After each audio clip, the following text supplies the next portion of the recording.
পুলিশের বিরুদ্ধে বিতর্কিত মন্তব্যের মামলায় দ্বিতীয় নোটিশে রবিবার শক্তিপুর থানায় হাজিরা দিলেন আম জনতা উন্নয়ন পার্টির চেয়ারম্যান তথা বিধায়ক হুমায়ুন কবির।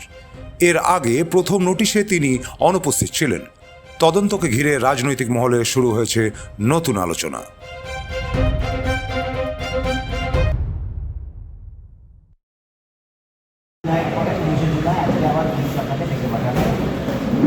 পুলিশের গালাগালি হাজিরা কিন্তু যাচ্ছেন, আপনার কি আশঙ্কা কিছু আছে না? কেন এরকম সব আশঙ্কা কিছু করি না, সব দেখেছে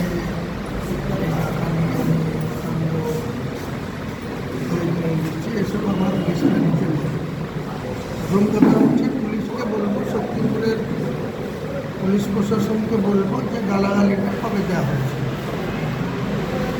এটা হচ্ছে 8ই মে, 8ই মে ওপেন প্লেসে মিটিংয়ে বক্তৃতা করার সময় গালাগালি করা হয়।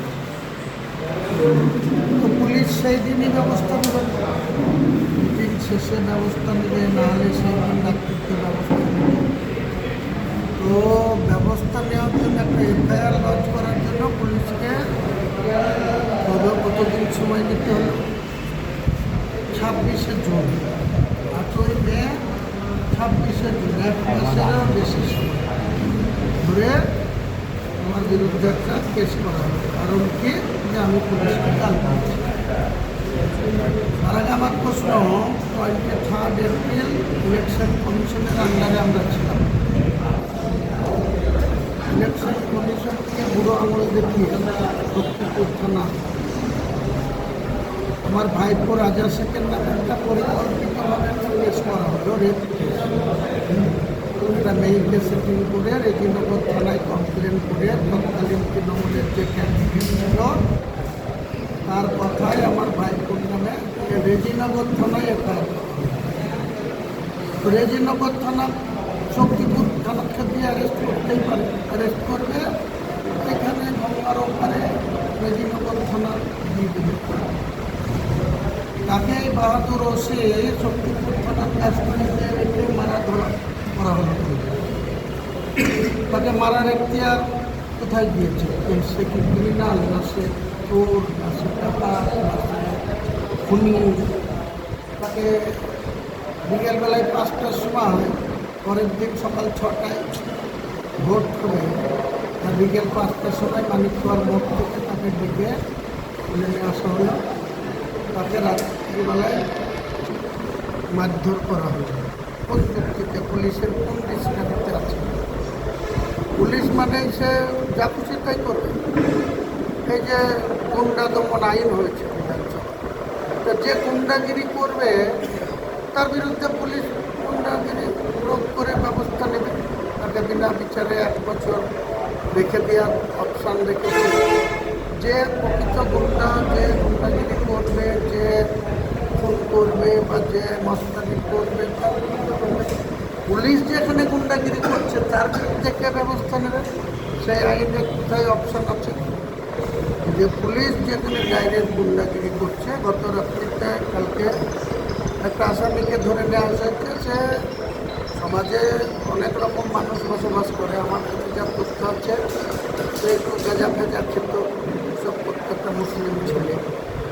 তাকে তুলে নিয়ে আসলো কাঁদির টাউন বাবু, উত্তম বাধ্যম তাকে লকআপে পিটিয়ে শেষ করে দিল।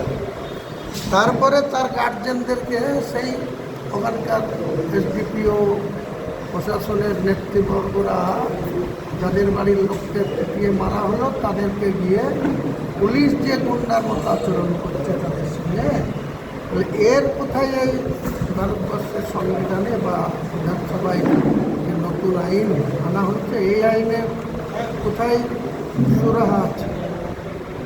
সেটা আমাদের জিজ্ঞাসা। সেই বিধানসভায় সুযোগ পেলেই এসব প্রশ্ন তোলা হবে। তারা যতই মেজরিটি থাক সেখানে বলার বাক স্বাধীনতা আমাদের থাকবে। আমরা হয় ডাইরেক্ট পেলে স্পিকার যদি অ্যালাউ করে বলবো, নাহলে মেনশন করেও বলতে জানি, এতদিনের বিধায়ক হয়েছে কোথায় বলতে হয়। আর যে পরিবারের লোককে মেরে দিল পিটিয়ে, সেই পরিবারের পক্ষ থেকে যদি কাউকে পুলিশের বিরুদ্ধে নিয়ে যাওয়া যায় তো যেতে দেবে না। এখানকার ব্রিটিশদের পুলিশের শাসন শুরু হয়েছে বহরমপুর তথা মুর্শিদাবাদ জেলায় ব্রিটিশের শাসন হচ্ছে। আমরা তখন আন্ডারে যে ছিলাম 74 সালে, সিদ্ধার্থ শঙ্কর রায় মুখ্যমন্ত্রী ছিল, আর ভারতবর্ষের প্রধানমন্ত্রী ছিল শ্রীমতী ইন্দিরা গান্ধী। ইন্দিরা গান্ধী তখন এই পুলিশের হোমগার্ড ছিল। এখন সিভিক ভলেন্টিয়ার হয়েছে, এখনও হোমগার্ড আছে, কিন্তু তখন পুলিশের হোমগার্ড ছিল।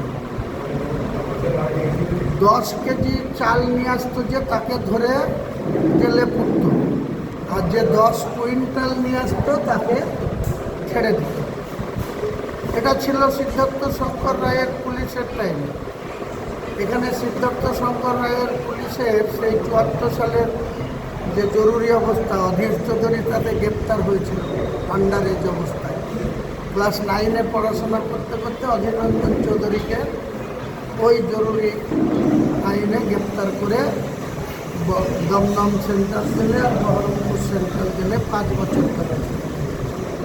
এখানে একজন স্বপন রায় বলে এক কমরেড আছে, আগে থেকেই সিপিএম করত। 74 সালে সিদ্ধার্থ শঙ্কর রায়ের সরকার, এখানে আগে বললাম 10 কেজি চালওয়ালাকে ধরে রুটি দেওয়া হতো, আর 10 কুইন্টালওয়ালা যেটা আসতো সেটা পাস হয়ে। এখানে এই যে মুখ্যমন্ত্রী, তিনি গর্ব করে বুক চিতিয়ে বিধানসভায় দাঁড়িয়ে বলছেন আমি দুর্বল মুখ্যমন্ত্রী না, সবল মুখ্যমন্ত্রী। সবল মুখ্যমন্ত্রীর সবল পুলিশ এখানে মানুষের উপরে কী অত্যাচার করছে ভালো করে দেখুন। এই দিন চিরদিন সমান যাবে না। আপনি মনে করছেন যে আপনি 4 বছর যে দুর্বল মুখ্যমন্ত্রী যারা আক্রান্ত হয়ে আপনি 105টা মিটিং করতে আপনাকে অনারেবল হাইকোর্টে যেতে হয়েছিল। নিজের মুখেই বলেছেন যে 105টা মিটিং ওনাকে দুর্বল মুখ্যমন্ত্রীর প্রশাসন করতে দেয়নি, উনি অনারেবল হাইকোর্টের কাছে গিয়ে করেছিলেন। আর আজকে উনি 3 মাস হয়নি, ওনার পুলিশ প্রশাসন কি কাঁদি, কি শক্তিপুর, কি রেজিনগর, কি যেখানেই দমকল, আপনি খোঁজ নিয়ে দেখুন না পুলিশের আচরণটা কী ধরুন। এর জন্য কিন্তু সম্পূর্ণ দায়ী হচ্ছে বাংলার মুখ্যমন্ত্রী। তিনি ডাইরেক্ট বুক ফুলিয়ে বুক চিতিয়ে বলছে যে আমার পুলিশ মস্তানি করেছে। তাহলে পুলিশটা এখানে সরাসরি মস্তানি করছে, গুন্ডামি করছে, তাহলে পুলিশের। আর বিচার ব্যবস্থাও আপনাদের সংবাদ মাধ্যম যেমন আমাদের স্তম্ভ গণতন্ত্র, তার মধ্যে আপনারাও একটা পার্ট, জুডিশিয়াল একটা পার্ট। সেই জুডিশিয়ালও এখানে কি হয়ে গেছে আপনারা একটু ভালো করে খোঁজখবর নিন তো, যে সেখানেও বিচার ব্যবস্থার মধ্যে কতটা সাম্প্রদায়িকতার মানসিকতা নিয়ে জজ সাহেবরা যদি চলে, যদি একটা ওসির চেয়ারে তিনিও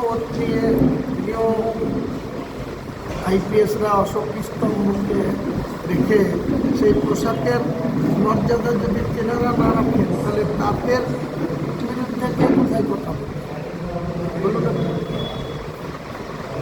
আপনি আজকে যাচ্ছেন? হ্যাঁ।